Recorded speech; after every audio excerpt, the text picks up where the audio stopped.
ఇక మళ్ళీ ఈడికి వచ్చి నేను తెలంగాణలో పెద్ద తోపును, నేను మీసాలు తిప్పితే మా వాళ్ళు మొత్తం బ్లాక్ బస్టర్లు చేస్తారు, నేను ఉరుకుమంటే మా వాళ్ళు ఉరుకుతారు, నాకు అక్కడ వేరే గుర్తింపు ఉన్నది అంటే కుదరది. అందుకే నాకు 2 నిమిషాలు టైం ఇవ్వన్న, నేను మాట్లాడిపోతాను. పృథ్వీ అన్నను ప్రేమతో కూడిన దౌర్జన్యం చేసిన. థ్యాంక్ యూ అన్న, నాకు అందరూ పెద్దలు ఉండగా అవకాశం కల్పించిన ధన్యవాదాలు తెలియజేస్తూ, నేను దీంట్లో సత్యనారాయణ బాబు గురించి ఏం మాట్లాడదలుచుకోలే. మీకు సమ్మతమేనా? నేను పాట కూడా పాడదలుచుకోలే భయ్యా. నేను ఖచ్చితంగా ఫుల్ క్లారిటీగా చెప్తా ఏ విషయం చెప్పినా.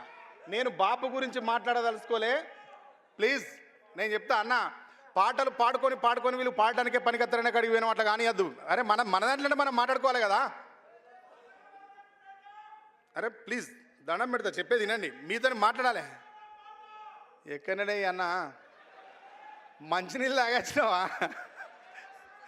సరే పాడుకుందాం కానీ నేను చెప్తున్నానన్న, అందరూ పృథ్వీ అన్నకు పెద్దబాబుకు సంబంధించి మంచి విషయాలు చెప్తారు, ఇన్స్పిరేషనల్ వర్డ్స్ చెప్తారు, ఆ బాపు ఎట్లా అచీవ్ అయ్యింది అనేది చెప్తారు, ఆయన లోపల ఉన్న ధిక్కారాన్నే చెప్తారు. కానీ బాపు లోపల అధికారం కూడా ఉన్నది, అది ఎవరు చర్చిస్తలేరు.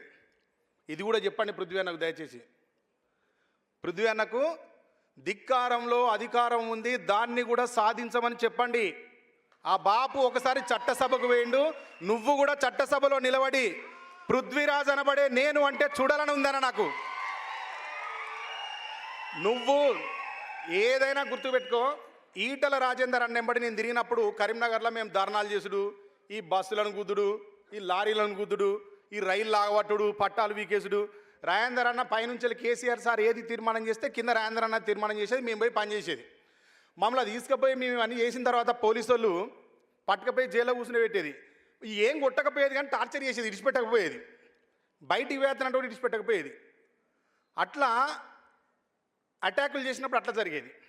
ఎవరికైనా అవసరం ఉందనుకో, ఒక కాలేజీలో ఫీజు అన్న వాడు ఫీజు కట్టమంటాడు, మన వాళ్ళు ఏమో వెనుకబడ్డోళ్ళు, వాళ్ళు తెలంగాణ ఉద్యమంలో తిరుగుతారు. అవ్వయ్య పిల్లగానికి కట్టడానికి కూడా డబ్బులు లేవన్నా, మేము పోతే కాలేజీ వాడు దేకుతలేడు అంటే రాజేందర్ అన్న కూడా వచ్చి మాట్లాడేది. రాజేందర్ అన్న వచ్చి మాట్లాడినా కూడా ఆ కాలేజోడు 10,000 ఉందనుకో 500 తగ్గిస్తా అనేది. ఆలోచించాలి దీన్ని బాగా. నేను చెప్తున్న ప్రతి మాటను మీరు నోట్ చేసుకుని దీన్ని ముగింపు అద్భుతంగా ఉంటుంది. వాడు 500 తగ్గిస్తా అనేది. రాజేందర్ అన్న కూడా చేసేదేం లేక అడిగి నోరు పోగొట్టుకున్నాం ఆ తమ్మి, మనవన్న సర్దిత అయిపోయేదని తిరిగి వచ్చేది. అట్లా రాజేందర్ అన్న అనేక సందర్భాలు ఆయన జేబులకి డబ్బులు కట్టగా నేను చూసిన.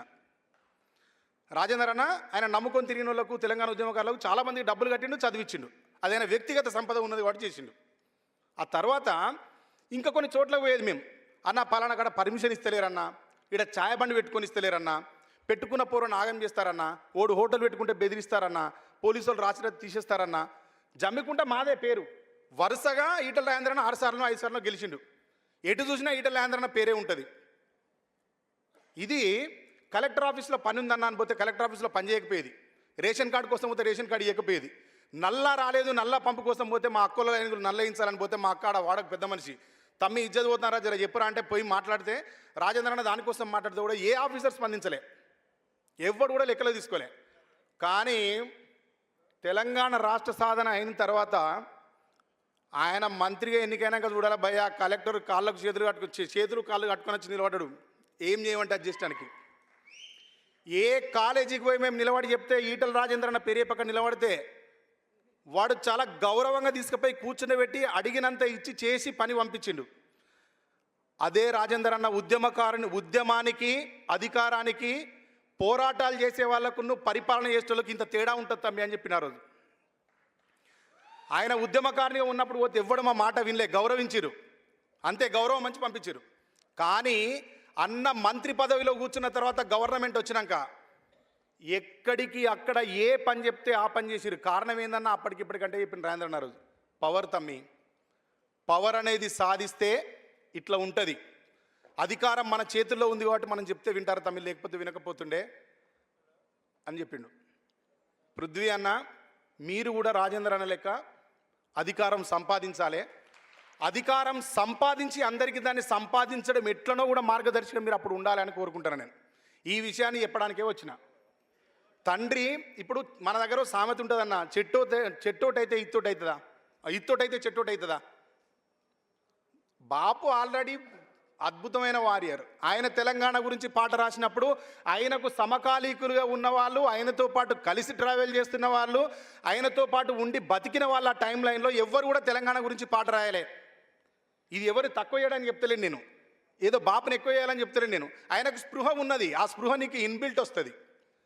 వేప చెట్టుని ఎవరైనా వేపాకు తీసి నములితే చేదుగానే వస్తుంది భయ్య, కానీ దాంతోపాటు దాంట్లో నములుతూ ఉంటే తీయగా వస్తుంది అని చెప్తాడు వేమన. అట్లనే నీ లోపల నీ జీవితాన్ని చూసినామన్నా ఎంత ఎంత ఎంత ఎంత ఫీల్ అవుతాడు అన్న అంటే, ఎక్కడనో ఇక్కడ బాలసుబ్రహ్మణ్యం గారి విగ్రహం పెడితే ఎవ్వరూ మాట్లాడలేదు.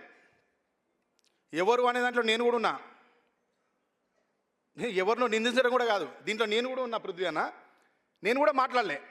తెలంగాణ ఉద్యమం జరుగుతున్నప్పుడు చాలా తీర్మానాలు చేసి, చాలా యుద్ధాలు చేసి, చాలా పోరాటాలు చేసి, చాలా పాటలు రాసి, వీలైనన్ని సభలకు తిరిగి మాట్లాడి వచ్చిన చైతన్యవంతులం నీ చుట్టూ ఉన్న వాళ్ళందరం. తెలంగాణలో ఉన్న చైతన్యం ఏదైనా ఉన్నది ఇప్పుడు సోషల్గా అంటే, ఉన్న చైతన్యం మొత్తం కూడా మళ్ళీ నీ చుట్టూ ఉన్నది ఏదో రూపంలో, పాట రూపంలో, ఆట రూపంలో, మాట రూపంలో, పత్రిక రూపంలో, ఛానల్ రూపంలో. ఏ రూపంలో చైతన్యం తెలంగాణలో పుట్టినా అది పృథ్వీతో కనెక్ట్ అయి ఉంటుంది. ఉండి మేము కూడా మాట్లాడడానికి కొంత వెనుక ముందు అయినాం. కానీ అన్న నిర్మోహమాటంగా నిలబడ్డాడు ఇక్కడ.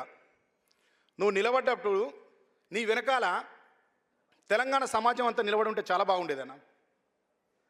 నేనేం చెప్తున్నా అంటే, మీకు సూటిగా నేను చెప్పదలుచుకున్నది ఒకటే ఒక విషయం అన్న. ఇంత స్పృహ ఉన్న మీరు, ఇంత చైతన్యం ఉన్న మీరు ఒక కుర్చీలో కూర్చుండి దాన్ని పంచడం అనేది చేస్తే చూడాలనే తమ్మునిగా ఒక స్వార్థంతోనే చెప్తున్నా తప్ప ఇది వేరే ఉద్దేశం ఏమీ లేదు దీంట్లో. మీరు ఖచ్చితంగా చేయాలి అన్న, మీరు రాజకీయం చేయాలి. రాజకీయంగా మీ సీటు కోసం మీరు ఫస్ట్ చట్టసభలకు వెళ్ళాలని కోరుకుంటూ, ఇంత మంచి కొడుకుని కానీ మన అందరికీ అన్నగా, తమ్మునిగా, స్నేహితునిగా, మిత్రునిగా, శ్రేయోభిలాషిగా పృథ్వీ అన్నను అందించిపోయినందుకు ముచ్చెర్ల సత్యనారాయణ బాబుకు చేతులెత్తి దండం పెడుతూ ఈ కార్యక్రమానికి వచ్చిన మీ అందరికీ పేరు పేరున నమస్కరిస్తూ, ఈ వేదిక మీద అన్న ఆలోచన విధానాన్ని పంచుకోవడానికి ఇక్కడికి వచ్చినందుకు వేదిక ఉన్న పెద్దలందరికీ కృతజ్ఞతలు తెలియజేస్తూ, ఈ కార్యక్రమాన్ని యాక్చువల్గా నేను ఇక్కడ ఉండి చేయాలి, నేను కైకిలి పని చేయడం వల్లనే చేయలేకపోయినాను. నీ దగ్గర నీకు ఏం లేదు, దీనిలో వేరే మర్మం ఏం లేదు. కైకిలి పని ఒప్పుకోవడం వల్ల పోయినా. నేను గత నా పుట్టినరోజు నుంచి ఈ రోజు వరకు ఎటు తిరుగుతున్నాడో నాకే తెలుస్తుంది. వాడు ఎవడో ఎటో తీసుకుపోతాడో అటే పోతానా, ఆడనే రాసుడు ఇచ్చుడు వచ్చుడు ఇదే నడుస్తుంది. కానీ ప్రతి సంవత్సరం నీ తండ్రి సమాజం గురించి ఆలోచిస్తే, సమాజం ఎక్కడో ఒక చోట ఆయన గురించి చేయాలి ఈ కార్యక్రమాన్ని. వర్ధంతినో జయంతినో ఎవరు చేయలే. వైఎస్ రాజశేఖర రెడ్డి గారు చనిపోయినప్పుడు, ఆయన కంఠంలో ప్రాణం ఉన్నప్పుడు, ఆయన కుర్చీ మీద కూర్చున్నప్పుడు, ఆయన పరిపాలన చేస్తున్నప్పుడు, ఆయన అణచివేత చేస్తున్నప్పుడు అమ్మానాబూతులు తిట్టిన తెలంగాణ ప్రజలు కూడా ఆయన చచ్చిపోతే ఊరూరా ఒగ్గు కథలు కూడా చెప్పించారు, సంఘాల వారీగా చెప్పించారు. ఇన్ని సంఘాలకు చైతన్యవంతం చేసి, ఇంత ప్రజలను సమీకృతపరిచి, అద్భుతమైన చైతన్యాన్ని, జ్ఞానాన్ని, వారసత్వాన్ని ఇట్లా ఇచ్చిపోయిన బాపు జయంతిని, వర్ధంతిని పండుగగా రాబోయే సంవత్సరం ఏదైనా ఒక మా జిల్లాలో మేము చేస్తామన్నా. వరంగల్ జిల్లాలో మా కళాకారులందరి తరపున నేను మాటిస్తున్నా, 100% ఈ వేదికని అక్కడ జరుపుతా. ఈసారి మీరు నా కోసం వరంగల్కి టైం ఇవ్వండి బాపు జయంతికి. థ్యాంక్ యూ సో మచ్ అన్న, ఇంత ఓపికగా నా మాట విన్నందుకు, ఇక్కడ దాకా నన్ను ఆహ్వానించి నాకు ఎర్లీగా ఈ పోడియం ఇచ్చినందుకు ధన్యవాదాలు తెలియజేసి సెలవు తీసుకుంటున్నా. నేను పాట పాడానని చెప్పిన అన్న, ఇప్పుడు కాదు, పాడితే బాపు రిలేటెడ్ పాడాలి, బాపు మీద నేను పాట రాయలేదన్నా. సరే, మేము వరంగల్ కాబట్టి వరంగల్ ముచ్చట చెప్తాం, మళ్ళీ ఎవరు ఫీల్ కావద్దు.